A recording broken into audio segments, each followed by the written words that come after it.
সামনের অধ্যায়ে কাজ আসুক, পরের অধ্যায়ে প্রেম আসুক, পরের অধ্যায়ে বিয়ে আসুক। আসলে এই নৃত্য দিবসটা না এমন একটা দিন, ঈদের মতো, সারা ইন্টারন্যাশনাল ড্যান্স ফেস্টিভ্যাল। আমার খুব ইচ্ছে একটা যে যদি বাংলাদেশে বিভিন্ন দেশ থেকে বিভিন্ন দেশ থেকে যদি ড্যান্সারদেরকে এনে আমরা একটা সুন্দর প্রোগ্রাম 2 দিন বা 3 দিন ব্যাপী করতে পারতাম না, তাহলে একটা মানে খুব ভালো একটা উদ্যোগ, ইম্প্যাক্টটা পড়তো বাংলাদেশে।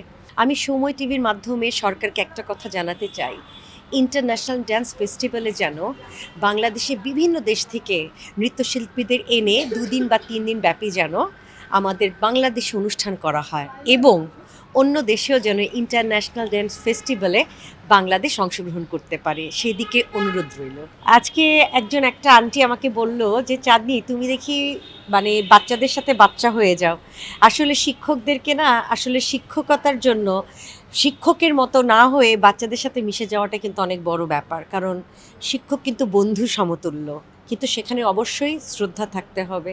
একটু আগে তুমি নিজে দেখলে যে বিলাত স্যারের সাথে আমার কি সুন্দর একটা সম্পর্ক। স্যার শিষ্য, কিন্তু খুনসুটিটা রয়েই যায়, কিন্তু তার ভিতরে রেসপেক্টটা থাকতে হবে।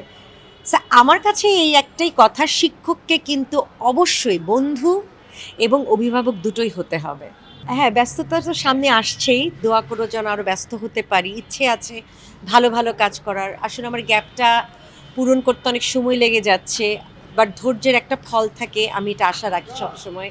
আর সময় টিভি তো সবসময় আমার পাশেই আছে, আমার পরিবারের একটা অংশ সময় টিভি।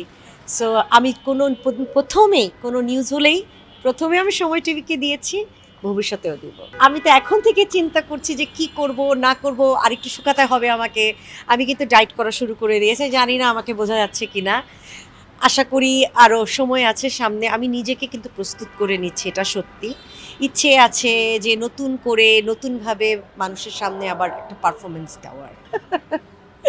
প্রেমে থাকলে এতক্ষণ তোমার সাথে আলাপ করতে পারতাম না, অনেকবার ফোন চলে আসতো, তাই না? আমি এখনও সিঙ্গেলই আছি। আর সবচেয়ে বড় কথা, অধ্যায় চেঞ্জ হয়, বই মানুষের জীবনের বই কিন্তু একটাই, অধ্যায় থেকে থেকে পাল্টে যায়। তো সামনের অধ্যায়ে কাজ আসুক, পরের অধ্যায়ে প্রেম আসুক, পরের অধ্যায়ে বিয়ে আসুক। না না না না, আমি নিজে খুঁজবো না, আমি পরিবারের মাধ্যমে বিয়ে করতে চাই। সবসময় আমি চাই আমার পরিবারটা সবচেয়ে আগে। সেটা পছন্দ না, ওটা প্রপোজাল ছিল, তারপরে আমি বিয়ে করেছি। যাই হোক, যেটা পিছনে চলে গিয়েছে সেটা দিয়ে না কথা বলাই ভালো।